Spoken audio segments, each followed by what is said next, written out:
Oh, that's interesting. You start the audio before the filming too? Yeah. Oh.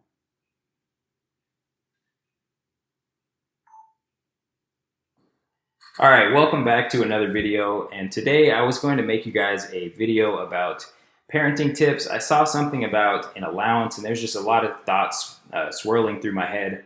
So I wanted to make this video, but I was sitting there thinking and I was about to go to bed and I was like, you know what? If I'm going to make a parenting video, it would be much more believable if I brought in my actual parents, since I am not a parent. So these are my parents. Parents, if you guys want to introduce yourself to the audience, tell them a little bit about yourself, name, and just anything that's hopefully not too embarrassing. Do you want to go first, or would you like me to go first? I'd like you to go first. No, I think I want to go first. Okay. Okay, so I'm Carolyn Burns, and I'm Casey's mom, obviously.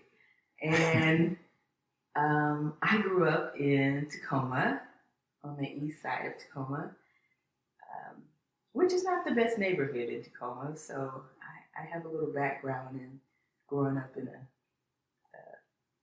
what we might call a bad neighborhood. So I went to school at Lincoln High School. I went to college at PLU, so I pretty much stayed around in the area. I married my high school sweetheart, and he joined the military, and so we traveled a lot for 10 years. We pretty much didn't have children till about 5 years into our marriage, and we had 2 sons, one being Casey. What else have I done? So I ran track in college like Casey. I coach high school track as a head coach at Kennedy Catholic. I am an IT person. I am a software developer engineer at, did we say companies? That might be. Don't give me your address. Right. So I'm a software developer engineer, and so I do the coaching as a hobby of mine. So that's pretty much me. And yeah, so the coaching she was referring to was, for those of you guys that know me personally, track coaching. But yeah, so she was always my coach throughout high school, and that was fun sometimes. It's hard all the time. But anyways, thank you, Mom. So I'm Ken Burns, aka Dad. I've been Casey's father for his entire life. The whole time. I am 31 years old now, or 32, excuse me, I'm sorry, 32 years old now, and I'm celebrating my 27th anniversary of my 31st birthday or something like that. I grew up in Washington State in Tacoma, so I do have a Northwestern attitude and accent. I did 10 years in the military, Army, enlisted Army, the only way to go. I then worked in the IT business, so I am a computer programmer by trade, but a true manager by nature. If you know Casey, you basically know me. I also grew up in Tacoma, on the east side of Tacoma, which wasn't the most affluent neighborhood, but it was the best from a relationship perspective and friends. We still have friends that we connect with from Tacoma all the time. I am married to my wife, Carolyn, and we have been married for at least 36 years now. And because of that, we have had, Casey has had an easy time of relating to a concept of a mom and a dad. Both Carolyn and I are into computer programming, and also I've been managing teams of between 50 to 120 people for the majority of my adult life, either through the military or through corporate world. As a father, I am also a coach. I was a football coach and a basketball coach. So Casey basically for his whole life was coached by his parents. And most people think that might be a blessing, but most people aren't named Casey Burns, and Casey Burns' parents are as strict as can be. So Casey was always the child who had to do just a little bit more than everybody else in order to be successful, because he was getting graded while he was at practice, but he also was getting graded when he got on the ride home, at home, and everywhere else. But through it all, it's been a blessing to have Casey as a son, and it's been awesome to see Casey Burns investing blossoming as it is. Absolutely. Those are some good points. There was my parents were always my coach, but there was never any question about who had to run more, who got benched more, who got benched faster. You know, after one turnover, I'm getting benched. I'm getting yelled at. I'm getting yelled at on the way home. I don't want to make it sound that dramatic. It was a good time sometimes. There was no, but the point being, there was no question from the parents about like, oh, are they showing favoritism? I mean, if you consider running extra at the house favoritism, then they were showing me some favoritism. So there was a time that I showed you favoritism when we went to Supercuts. Oh yeah, you went and you snatched my hairline away from me, Right. along with my soul. That was a bad parenting moment. But I think hopefully I've recovered since then. Oof, that was a bad haircut moment. I coached Casey in football, and I also coached him in basketball. And Mom handled all the track. And then I was more of the disciplinarian, while Mom was more of the organizer and 10 to 11 care person. I have too many fun facts about Casey, but since this is Casey Burns Investing, one of my funnest and most intriguing stories was a story about Casey when he was in like second or third grade. Oh, this one's over.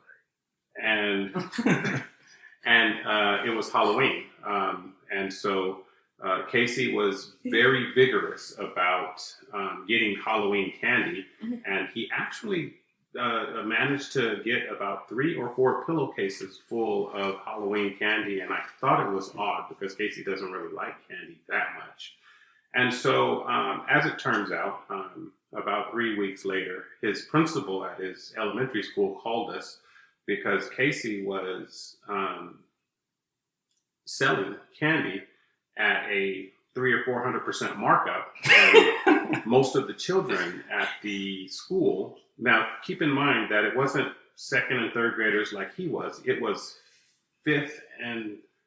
fourth and fifth graders that he was selling to as a second grader at a 400, 300% markup. And so the principal just assumed that Casey was somehow manipulating this, and maybe that the parents were involved. And so when we got up there, it was an interesting conversation. But once the principal realized that Casey had devised this whole scheme himself, and he had separated the hard candies from the soft candies, from the M&Ms, from the Snickers, and he was stealing he was selling everybody's lunch money, which is why the whole thing came up. It was the start of a journey that Casey has been on to really understand about financial responsibility, and supply and demand, and making sure that when all is said and done, that he came out with a positive cash flow as opposed to a negative cash flow. So, just to defend myself, there were some people that had tyrannical parents that would not allow them to eat sugar. So, being the good guy that I am, I decided to supply them with said sugar, and that's all I got to say about that. It was a good service for, at Tootsie Rolls that costed $1. But I can't stop people from buying Tootsie Rolls for $1, but I can get them too. So, anyways, let's see what else we got here. Okay, so I wanted to talk to you guys about a couple topics, just because, like I said, I feel like things are not as believable when I say them, without kids, because I'll say something like, you need to learn how to say no to your kids. And they'll be like, oh, just wait until you're a parent. It's going to be so hard for you to say no to your kids. You're just going to be buying this and buying that, and it's just going to be crazy. There's budgets going out the door, out the window. Can you guys speak to how difficult it was to tell me no when you guys were bringing me up, and when I give you the puppy dog eyes, and you know. I would say it was probably harder for me to say no than it was for your dad to say no. But I'm kind of a strong Black woman, so and you know, I could say no, but it was probably harder for me to say no. But with my personality, you know, I coach. If I coach, then I probably have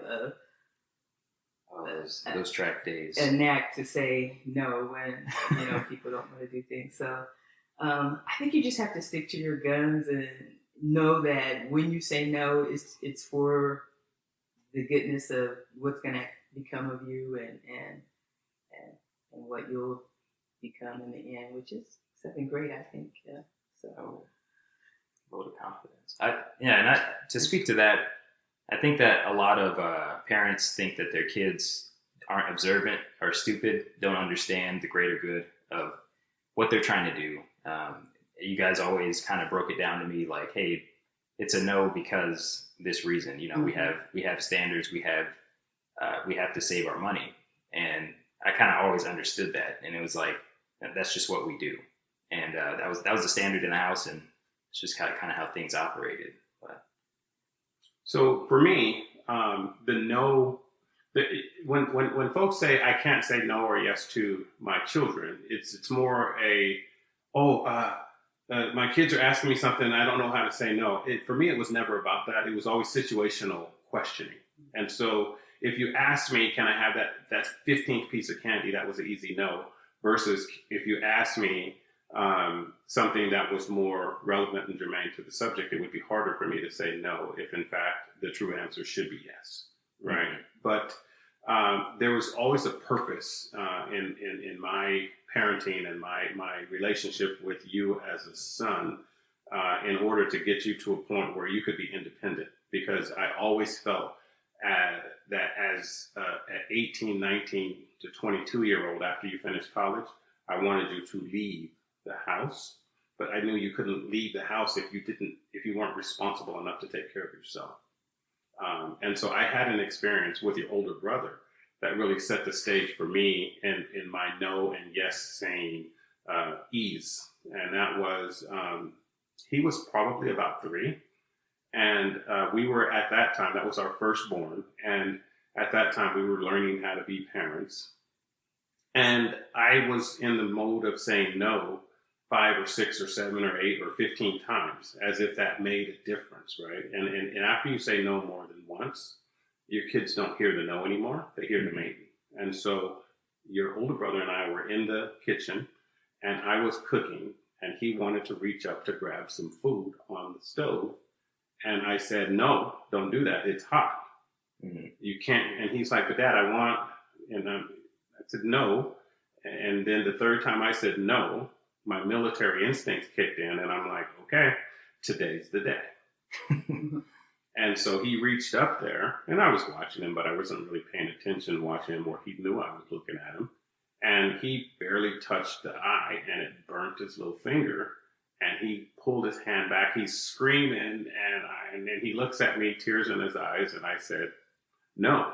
And then he understood what no meant versus maybe. Yeah, something happened that day. There's something. His brain grew 3 sizes. and every moment after that, when I said no, that fear of something might happen just hit him, and he was like, "Oh, that's a no, right?" And then he rubbed off on you, so you learned from him. So when I said no to him and he freaked out, you weren't getting ready to. Yeah. So you were kind of easier. It's like, he's like, yo, don't eat that. Said, no, I'm trying to tell you now, I don't know what's going to happen, but it probably won't be good. Yeah, for sure. And I that's one interesting thing that's been about my life is that, you know, it's because I was the second child, which is usually the best child. And, you know, it's no different in this scenario. It's all right. KB doesn't watch my videos, but I'm going to send him this part of it. just to.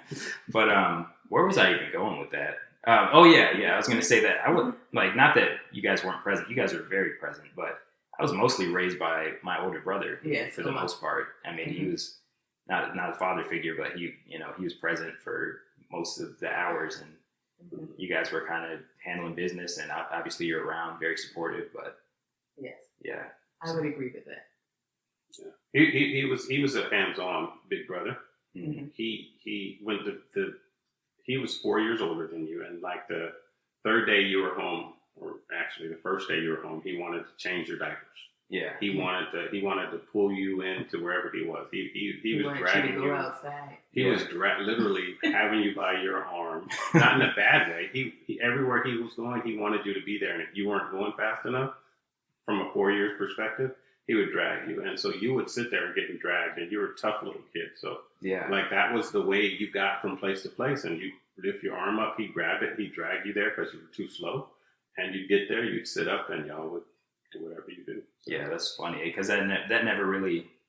It kind of stayed that way. It kind of is that way to this day. It's he kind of drags me everywhere that he is. And the year that it got really weird was when he was in 9th grade and he was going to college or high school parties, and I was in 5th grade, and I was like, I'm not going to that party. I'm in elementary school. They're seniors at this party. Right. They're 18 years old, and I don't know what, 12. Yeah. Like, I'm not going to this party with you. But you did. Well, A, you did, and B, he wanted you to be there, and Yeah. C, the seniors that were there wanted you to be there too, which was odd because you were just that different type of a 12-year-old, right? You weren't that nagging 12-year-old. Right, I did go. Yeah. That's another story for another time. Right? You Some of slice those it into knows. something. So I wanted to get into basically how my allowance went. So I think that it's important to, you have to have some money in your hands to figure out how to, handle it. But I wanted to get into like how my allowance started out and then where it progressed to kind of over time. Just, from you guys' perspective, because obviously I was not the strategist. I was just the test dummy, and I had no idea what was going on, but it really, built in me some good habits. So just to be clear, you weren't the test dummy. Your yeah. big brother was the test dummy, and then you were the second. You were always V2. He was the one with the burnt hand. He was the one with the burnt hand. He was the one that got in trouble when he rolled his neck at Dad. And you got to watch, and so you said, "Oh, I guess I'll never roll my neck at Dad." So you were the beneficiary of his trial and errors, and he was a very aggressive young man, and so he tried a lot of things, and so some things went well and some things didn't. Aired a lot of things. Yeah, I mean, but that's how we went. Right? So I don't really subscribe to the concept of allowance. I subscribe to the concept of finances and understanding money and understanding that you need that if you want something that you have to pay for, that you need money to pay for it, or you need to trade services to pay for it. So in other words, you could do something and somebody might give you something because you did that. For instance, I have 3 sets of headsets right now because I'm making some smoked ribs for one of my friends, and he didn't give me money. He said, "Hey, here's 3 sets of headsets, they're brand new," and so that's just commodity, right? And so allowance was not allowance per se. We called it that because that was what humans and parents called it, but it was always about what age you are, age appropriate, how much money you needed in your pocket so you could fit in with your friends, and then how much was too much, so that if you had too much money in your pocket at such a young age, you'd be in trouble. Because if you could buy a car, you could drive a car. So you can't put that much money. But if you didn't have enough, then you're embarrassed. And we never wanted our kids to feel inferior to anybody ever. But there was this sense of never having our children with a sense of entitlement. So every dollar you had in your pocket, you had to understand where that dollar came from, and you had to know that it was what the value of that dollar was. So you had to work for it. Sure. So that was a culmination of what allowance meant to us. And so allowance basically to me meant allowing my children to have money in their pocket. Right. And I think that what was really formative to me was the whole idea of like, what's that old saying, like pull cord, get cookie or something like that. If you come up in a household where, this is how you get money, then that's what you do. Mhm. When you graduate from high school, oh, I need money. Parents, give me money, or Right. whoever, give me money. But when you come up in an environment where it's like, okay, I need money, I have to go work, Mhm. then there's that connection. There's that, and then there's also the connection of my time is connected to how much money I have. Mhm. So I'm going to have to put in some time. I'm going to have to spend some time. I'm going to have to miss some things in life if I want to have this money for whatever the goal was. And yeah, go ahead. And we call that time investing. Mm-hmm. So you put an investment into things that you want. I remember a time when you were probably in 6th or 7th grade, and everybody in the neighborhood was getting pocket bikes. Yeah. Mhm. And you said, "Dad, I want a pocket bike." And the next door neighbor's father had bought both his sons pocket bikes because the kids said, "I want a pocket bike." So he went out and bought them. Mm-hmm. And so you came home, true to form, as a 5th or 6th grader, and you said, "Dad, I want a pocket bike." And I put your hand back down, and I said, "Okay, if you want a pocket bike, here's what we have to do to get a pocket bike." Put a rake in that hand. Here's a rake. Is it in the pocket bike? So, right, and we put together a plan so that you can get a pocket bike. And so then, in my mind, as a parent, second time through, I said, "Okay, yeah, you can absolutely have a pocket bike." Yes was my answer to everything that you wanted. Mm-hmm. And I would also follow up the answer with here's how you do it. Here's the plan, right? So every child in every household has a natural instinctive nature to try the handout first. Mm-hmm. And it's not the That's child's fault, Mhm. right? It's just what it is. It's instinctive, Mm-hmm. right? It's not the child's fault when the parent gives them the money. Yeah. It's the parent's fault. Oh yeah. Right. And so I never faulted someone for coming up, or I never even punished someone for coming up and just asking me for a handout.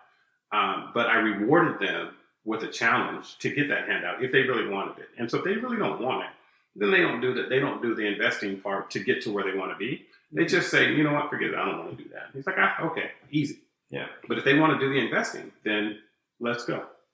So we would come up with ideas on how we can get you to understand, what it takes to get that pocket bike.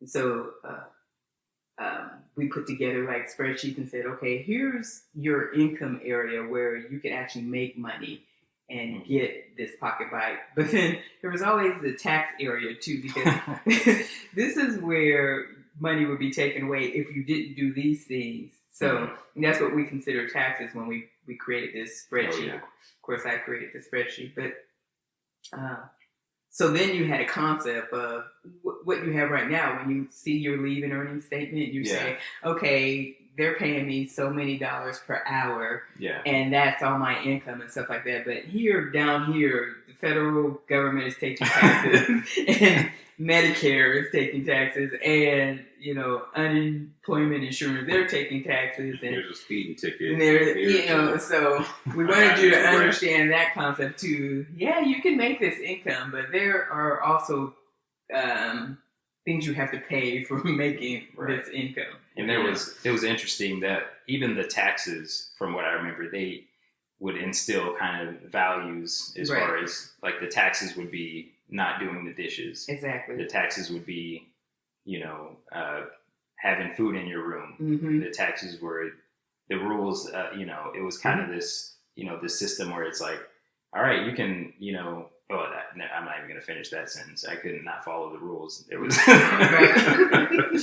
I don't even know who I was about to become on camera. But, yeah. So it was just like instilling the values of, being clean, being, basically just following the rules around the house. Cause you could go negative, you mess up your grades, you mess up, all the values that, we were trying to instill, and you could go negative for the month if you didn't work and you got taxed. Exactly. It's like, all right, now you're handing over money. And then that was one of the things we really tried to instill in you, because you noticed that on this income spreadsheet that grades was always you can make the most money in that.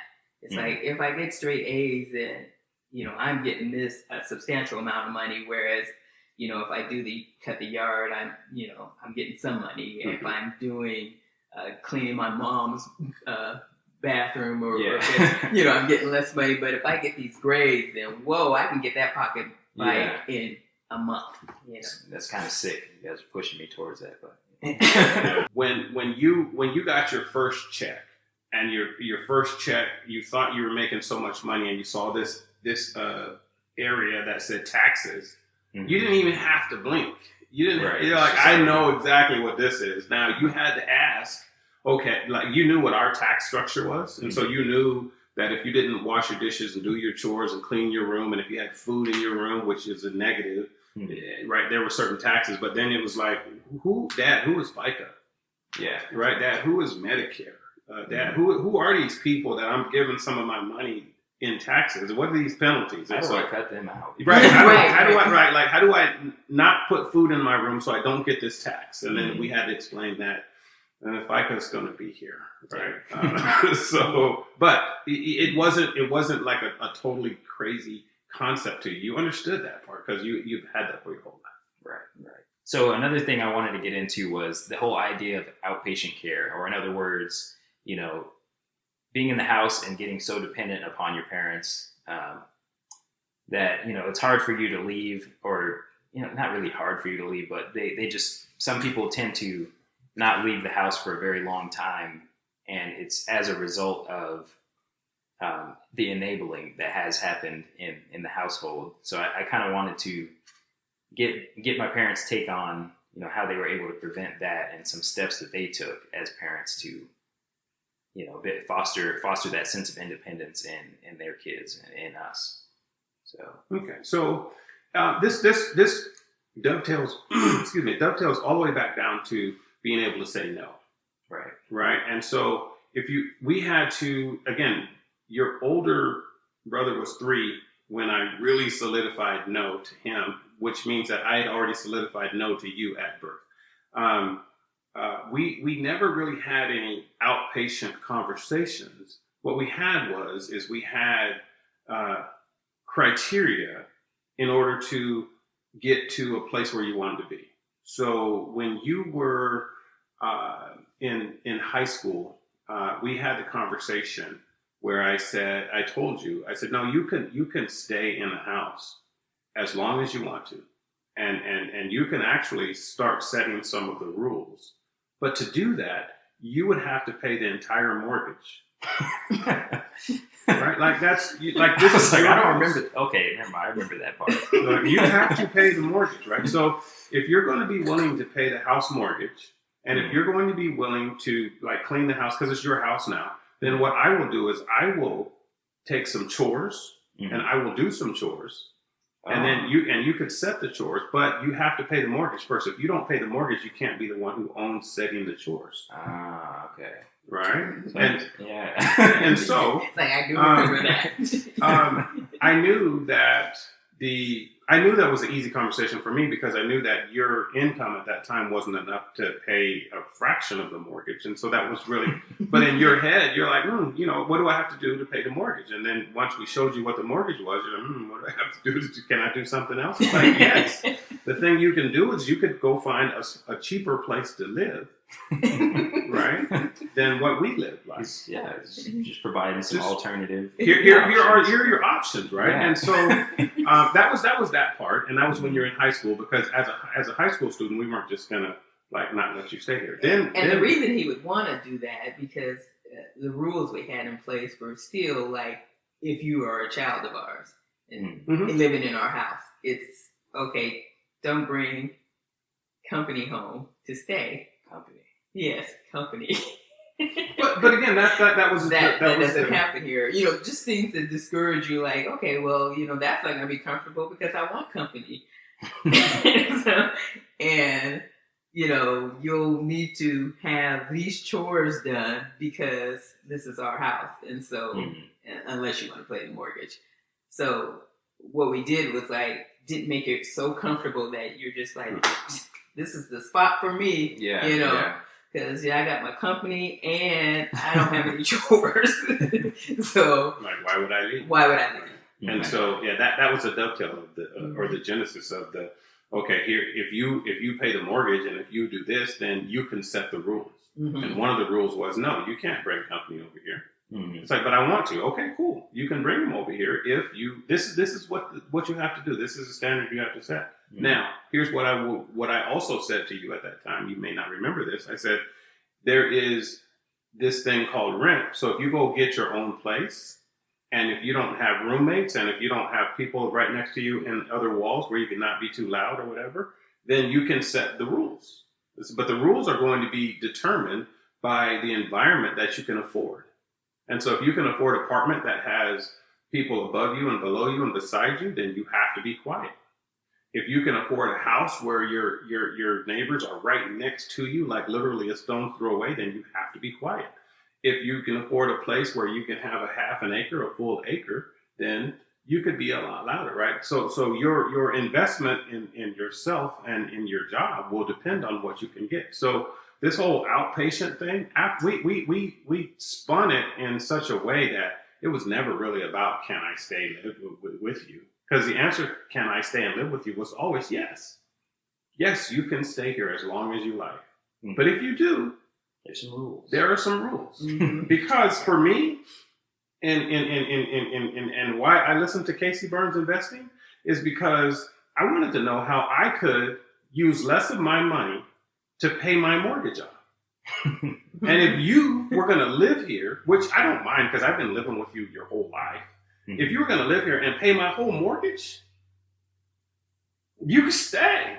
There you go. Pay my house off, please. Right? And so that's like, so if for some reason, make the rules. if for some reason you would have came around and you would have actually got mortgage, you would have been staying here. All right. So I wanted to talk about as far as that. Wait, what was I going for?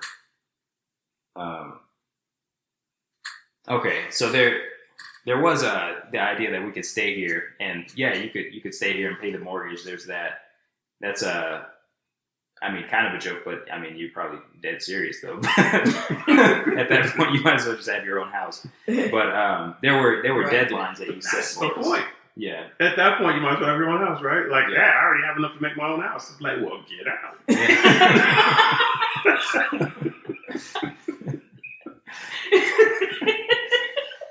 Oh my! I'm serious. That's the whole point, right? It's like that. I can buy my own house. Exactly. Right. That's the plan, right? You didn't know, but we were tricking you again. Okay. But yeah, there was the whole notion of because we could stay here, but it was under certain conditions, like we kind of went over, and basically some of those conditions at certain points were that you have to be making some type of forward progress. You can't just be upstairs, collecting Cheeto dust on your fingers Mm-hmm. Mm-hmm. and playing Call of Duty and stay here. If you guys could speak on that at all. Right. Absolutely. So one of the things that we had in your expense sheets was this concept of rent. And so if the answer was no, I'm not going to pay your mortgage, therefore I can't just stay here forever and be an outpatient, then what can I do while I get my investments up so that I can afford my own place, or I can go to school so I can be qualified to get a salary that then I can be sustained on my own. And so what we did was we said, okay, let's go out and look at the market and let's see what a individual of your caliber would take to pay rent. And so we said, okay, that's what rent that we will charge you to stay here. Now, the thing that we also talked to you about was, we want you to walk the whole house, and we want you to write down all the amenities, and then we want you to look at the rent, and we want you to write the rent down, and then we want you to go out into the market, and we want you to shop that rent for the amenities that you get, right? And so, excuse me, then it was about, okay, well, if I paid, let's say, $700 a month, what could I get anywhere? And it was like a 1-bedroom studio with no refrigerator, right? And then, but you came here and you got all these things. And so then we said, okay, what kind of groceries are you going to help pay for, and kind of what kind of things we put things on your list that you had to pay for that when you moved out on your own, it would be a smooth transition. So you'd already be paying rent, you'd already be paying for your gas, you'd already be paying for your food, right? You'd already be paying for your clothes. Mm-hmm. And so when you moved out, you would just take literally that rent money, and instead of giving it to mom and dad, you give it to your landlord, and everything else, you've already got it set up. You've already been practicing the budget, yeah, right? And so we set it up like that because it was always a plan to get you to move out, right? But the rules were set up such that you had to sleep on a spiky bed every night, and that spiky bed was uncomfortable as you were paying rent. So you're like, I got to get out of here because I can't have company. I can't stay up. I can't have parties in here. I can't have more than 2 people over. I can't. But I can stay. I can sleep. I can eat. I can go to work. I can buy gas. So you had all the amenities, but all the I wants, you had to figure out, right? So that was the quote unquote deductions and the painful part that we instilled in there, so that you could say if you want those things are a benefit. Those things are a luxury, right? Yeah. We're not providing you with luxuries. You have to earn your own luxuries.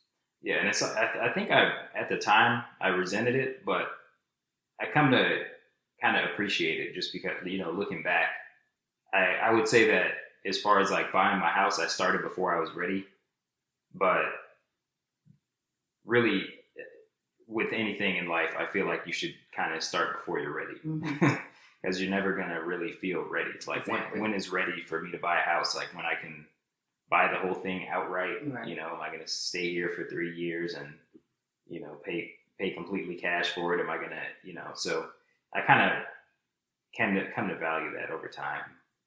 So the concept of ready that you were talking about, right? Mm-hmm. That's a fallacy, right? As Yoda said, do or do not. There is no try.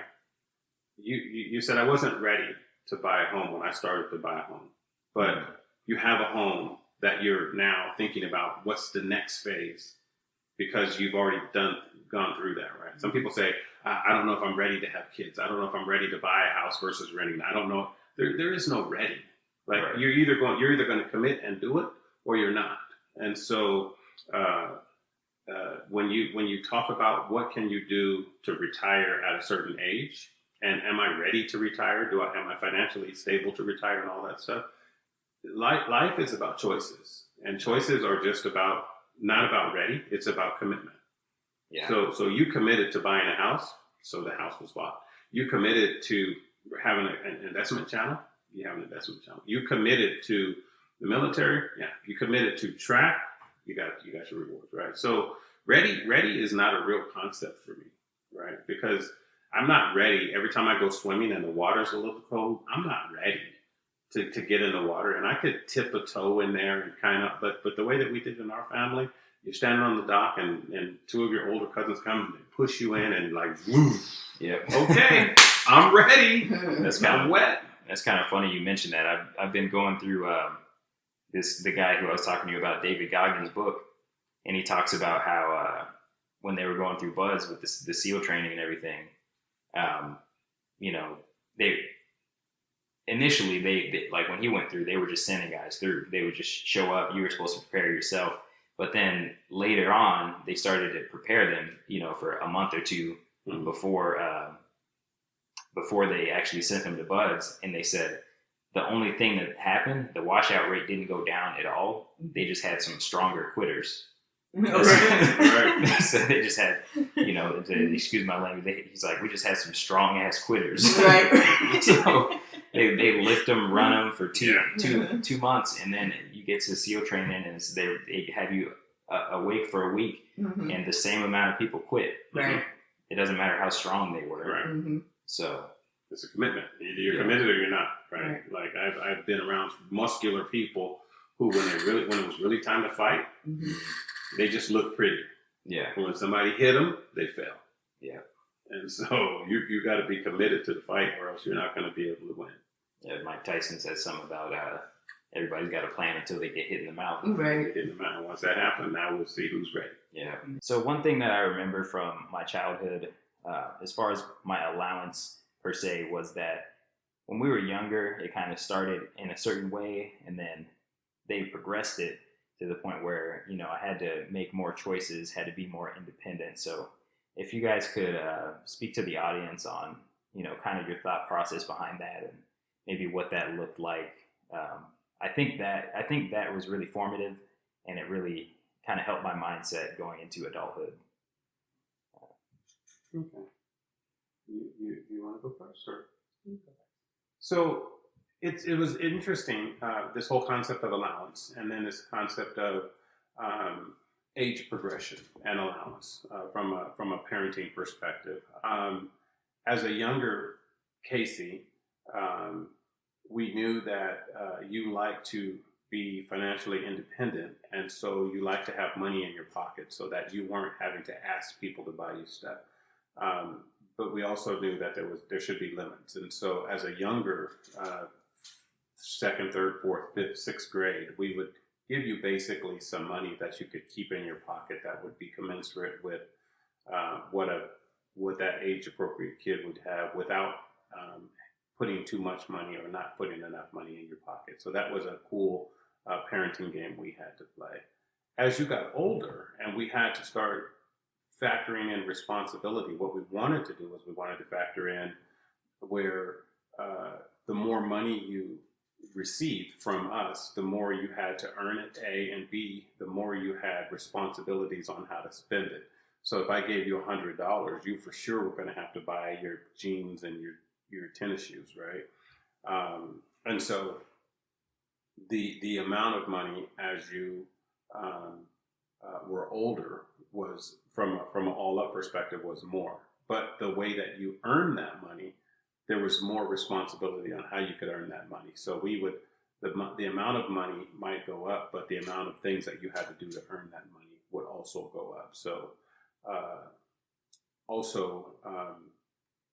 what we did was when we calculated what we were going to give him money for and what we weren't going to give him money for, it was based on the relative value that the task that he would do to get that money would be in the industry. So cutting grass was always the same amount regardless of how old he was, because a profession in cutting grass has a certain limitation on how much money you could earn.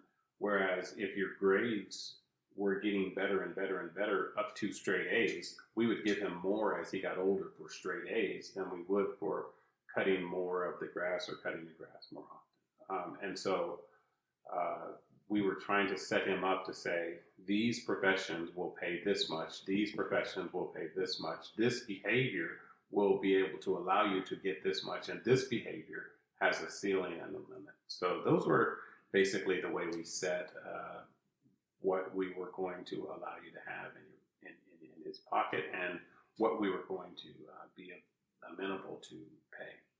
Right. So,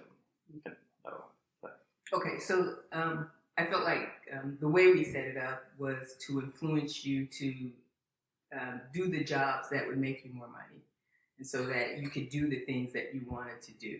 And one of the things that we like to do was to like have vacations during the winter and in the summer. I mean, every year we go somewhere for a week in the summer, a week in the winter, and just like the week in the winter was always like at Whistler on the mountains, and that's an expensive trip, and so right. You got to be able to afford that. Yeah, you got to be able to afford that, and so you need to learn how to what jobs it takes in order to make that money. So we would position the task in a way that, okay, for the ones that we really think that should have a lot of values, is the one that's going to direct you to being in a profession that was going to help you get to the place where you could take these vacation trips and stuff like that.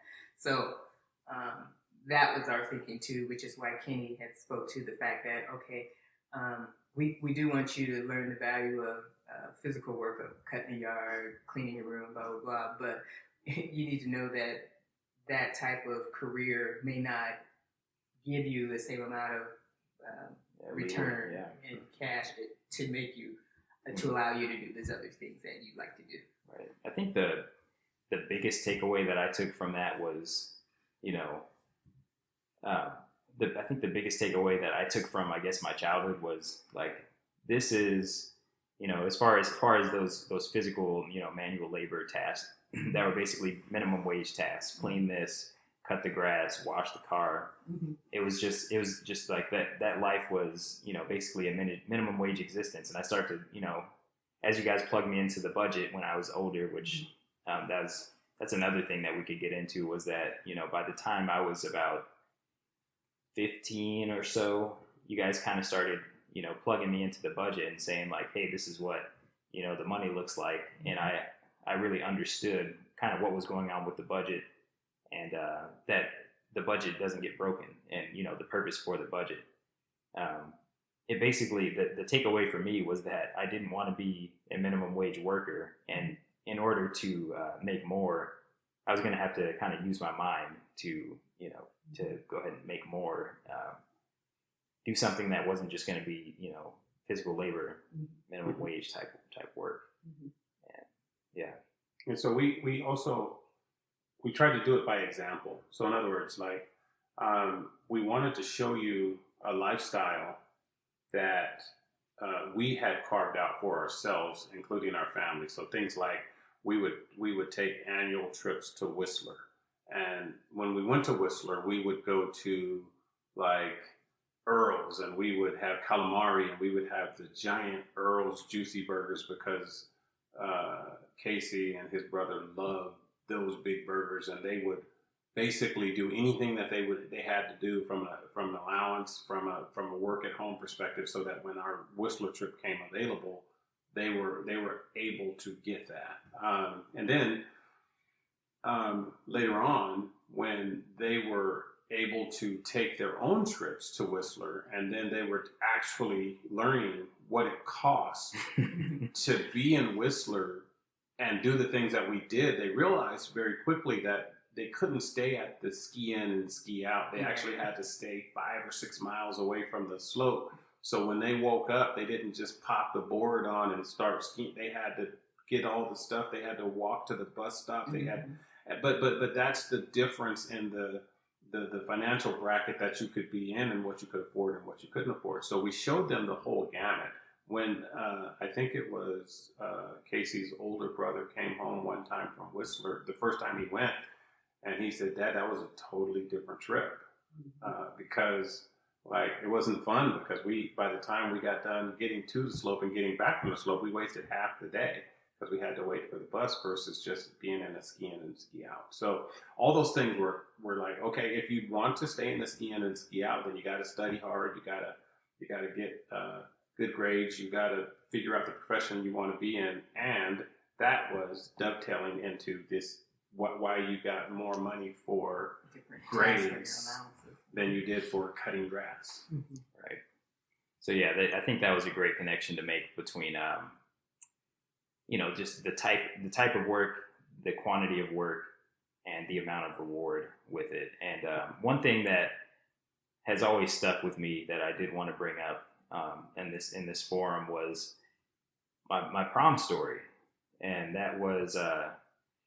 It's funny, my coach will never forget, but they were very serious about me working for everything that I got, to the point where, it was prom, it was coming up on prom, and I didn't have any money. I hadn't worked for any money. So I didn't have enough money to go to prom, and it was basically like, I walk up to them and I was like, "Hey, can I have money for prom?" And they're like, "Where's your money? What did you do with your money?"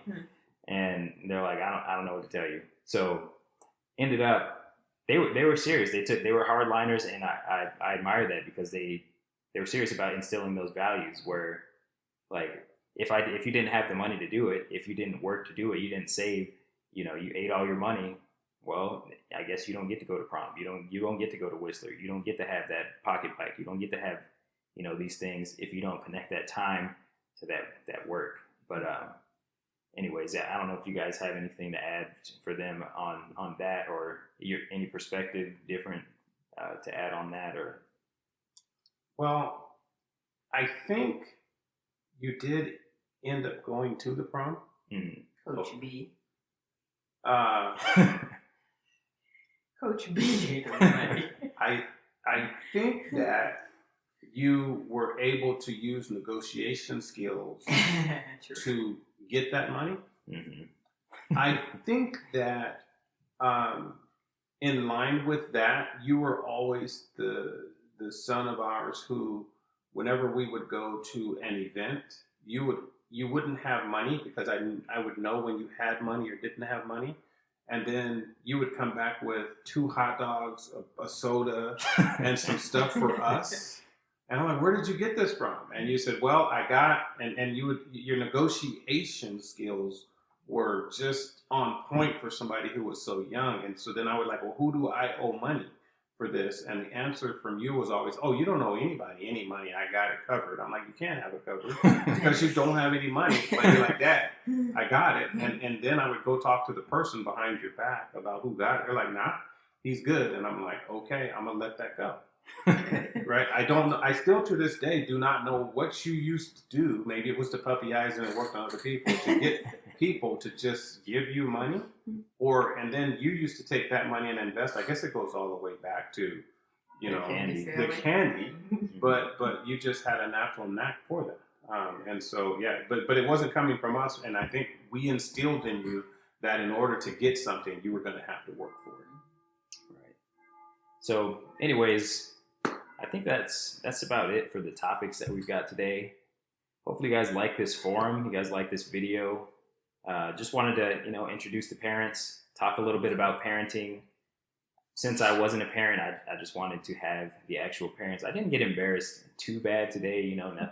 Nothing too bad came out yet. I guess you'll have to wait for another video for something too bad to come out. But anyways, if you guys did like this video, make sure you give it a like. It really does help the videos spread on this channel. I noticed that whenever I don't ask people to like the videos, people are, it's not like they don't want to like the videos, they just don't like the videos because they forget. But anyways, and then there's that person who's like, I'm not going to like your video, but you watch to the end, but whatever. That's me, honestly. But anyways, see you guys in the next video and subscribe if you haven't already. You guys, anything? How do they do it? The like button? Like, subscribe, share, talk about the candy. Hey, and also I will say, if you want some embarrassing stories, you just make in a comment, tell us you want some embarrassing stories. We will, even if I have to make my own video, I have plenty. He just forced me not to do it on the first one. So yeah, we can get some, embarrassing, I don't know, he might not be embarrassed, but we have some good stories. All right, so we're going to have to block certain people in the comment section, and we'll see you guys in the next video. Peace.